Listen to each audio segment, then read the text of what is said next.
Mes sœurs, mes frères, bienvenue en cette méditation sur les textes de ce mercredi 19 juillet 2023, en cette 15e semaine du temps ordinaire. Nous fêtons aujourd'hui la mémoire de Sainte Macrine la Jeune. J'y reviendrai dans la méditation. Dieu se révèle comme Père. Nous avons vu hier qu'une marque profonde en nous suscite le désir de Dieu. Ce désir travaille en nous de manière consciente et aussi de manière inconsciente. Elle nous permet de veiller, même lorsque nous dormons. Lorsque nous dormons physiquement et spirituellement. Cela, comme dirait l'apôtre Paul, est la signature sur notre cœur de l'amour de notre Dieu.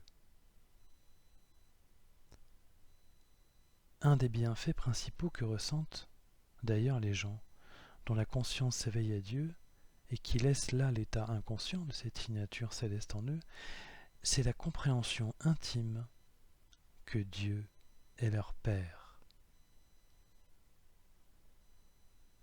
Ce passage de l'inconscient au conscient du désir de Dieu est le chemin vers la sainteté et la sanctification que nous avions vu aussi précédemment. Car à cet instant, la conscience a enfin un objet de méditation. C'est Dieu comme Père. C'est à la fois la sensation de Moïse dans la théophanie, c'est-à-dire la manifestation de Dieu, dans l'Exode, le texte de ce jour, et c'est aussi la sensation de Jésus dans l'évangile du jour. Tous les deux font une rencontre marquante. Moïse rencontre le Dieu de ses pères et qui lui parle comme un père pour son peuple, qui est sa famille élargie.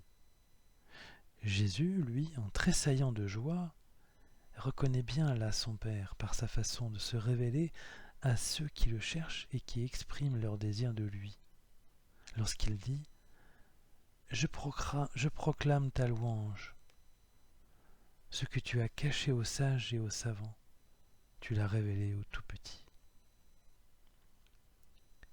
En effet, seuls les enfants sont capables d'exprimer immédiatement leurs désirs et sont un modèle d'expression, de recherche active, de questionnement et d'amour immédiat. C'est pour cette raison que Jésus choisit cette image. Dieu se manifeste à celui qui en exprime le désir, car Dieu ne force personne.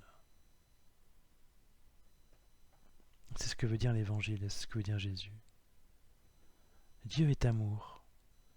Il a signé en nous l'amour et n'attend qu'une chose, qu'il soit par nous reconnu amour, pour que nous puissions l'aimer en retour. Mais la reconnaissance de cet amour ne passe que par la compréhension intime que Dieu est notre Père, authentiquement, comme pour Jésus. C'est vraiment ce qui sauve les personnes. S'il n'y avait qu'une seule prédication à faire, ce serait d'annoncer aux personnes que Dieu les aime comme un Père. Naturellement, l'annonce du kérygme passe par la foi en Jésus-Christ ressuscité. Mais la source de cette annonce est toute concentrée dans l'amour du Père. Ce qui est aussi, d'ailleurs, le deuxième message de l'apôtre Jean dans tous ses écrits, en plus du kérygme, et qui vient le fonder. Je vous renvoie cela en Évangile de Jean, chapitre 3, verset 16, lorsqu'il commence par « Dieu a tellement aimé le monde ». Moïse, de son côté, ne connaît pas Dieu. S'il a été éduqué par sa mère de sang, puis par sa mère égyptienne, au moment de sa vie racontée, là, Moïse est perdu. Il est dans le désert. Il se perd. Dieu se manifeste à lui à la fois comme saint, comme Père et comme Sauveur. Le texte dit « Dieu l'appela du milieu du buisson. Moïse, Moïse. Il dit, me voici. Dieu dit alors, n'approche pas d'ici.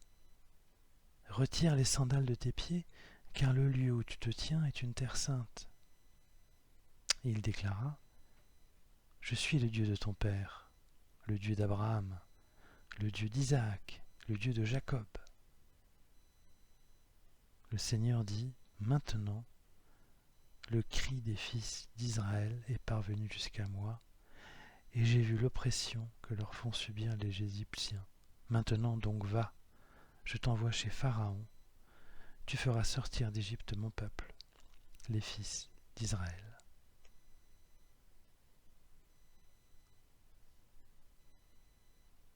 Après s'être manifesté à Abraham, Isaac et Jacob, comme Père les bénissant et comme Père d'avenir des générations suivantes, Dieu se présente à Moïse comme sauveur politique et comme sauveur spirituel. Je ne reviendrai pas sur l'aspect plus politique de la libération du peuple hébreu, mais je m'attacherai ici à sa libération spirituelle. Grégoire de Nice, un des plus grands pères de l'Église et grand mystique, frère de sainte Macrine la Jeune dont je parlais en ouverture, qui est justement fêté ce jour, et qui a beaucoup inspiré Grégoire de Nice son frère. Eh bien, Grégoire de Nice a écrit une œuvre sur la vie de Moïse justement, qui présente la libération d'Israël comme un désir de Dieu, de faire sa rencontre et de le connaître. Moïse a fait sa rencontre de Dieu, lui. Le passage de la mer Rouge sera ensuite le symbole de l'élévation progressive de l'âme vers Dieu que tout croyant doit faire pour vivre le plein amour de Dieu. À la manière de Moïse, il nous faut à notre tour rencontrer Dieu et aider les personnes à le rencontrer. Si Dieu est saint, c'est parce qu'il est amour absolu. Et il est amour absolu parce qu'il est d'abord Père. C'est cela qui réjouit tant Jésus et qui le fait louer. Et c'est cela qui réjouit de la même manière tous ceux qui écoutent le kérigme et qui comprennent pour la première fois que Dieu est un Père aimant. L'effet de la compréhension intime que Dieu est Père aimant a un effet immédiat de diffusion de son amour sur la personne qui écoute, et cela la transforme. Prendre conscience que nous avons un Père, c'est-à-dire déjà une figure d'autorité et de référence, qui nous aime parce qu'il est Père, cela comble toutes nos attentes de sécurité, d'amour, de bienveillance, de délicatesse, de tendresse. N'est-ce pas ce qu'attend constamment un enfant et qui le fait grandir, et ce qui nous fait nous aussi grandir spirituellement? C'est ce à quoi pensait justement Jésus dans sa réjouissance intérieure et la louange irrépressible adressée au Père. Le psalmiste, lui, ne s'y trompe pas. David a merveilleusement décrit cette relation filiale dans le psaume du jour, le psaume 102, qui est le psaume 103 dans le canon hébreu, lorsqu'il dit « Bénis le Seigneur, ô mon âme, n'oublie aucun de ses bienfaits, car il pardonne toutes tes offenses et te guérit de toute maladie. Il réclame ta vie à la tombe et te couronne d'amour et de tendresse. » Et un peu plus loin, David s'écrie, ce qui n'est pas donné dans la lecture du jour, mais le psaume continue en disant « Le Seigneur est tendresse et pitié, lent à la colère et plein d'amour. Il n'est pas pour toujours en procès, ne maintient pas sans fin ses reproches, il n'agit pas envers nous selon nos fautes, ne nous rend pas selon nos offenses. » Ce psaume pourrait être récité en entier chaque jour, car il concentre tout ce qu'est Dieu, tout son amour, qui est un amour absolu. Alors mes sœurs, mes frères, ne nous privons pas de découvrir Dieu et de cheminer avec lui comme avec un père aimant. Rien, mais strictement rien, ne peut combler notre âme sinon de sentir et de vivre avec notre Père céleste. Cela aura été le message constant de Jésus durant tout son ministère et son objectif de réformer et de repenser notre relation à Dieu comme une relation à un Père d'amour.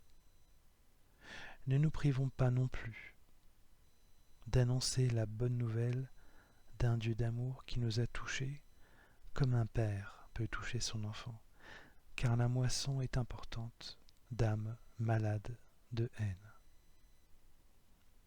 À nous de diffuser l'annonce de cet amour de Père.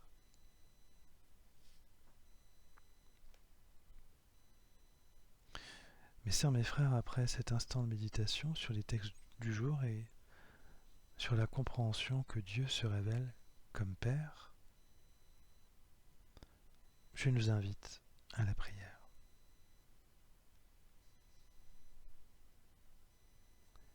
Ô mon Père, toi qui es amour absolu,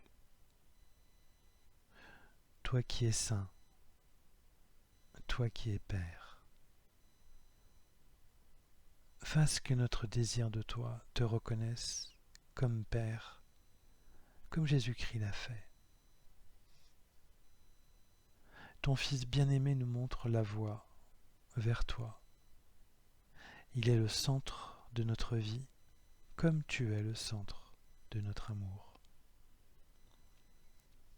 Que ton amour et notre amour ne fassent plus qu'un.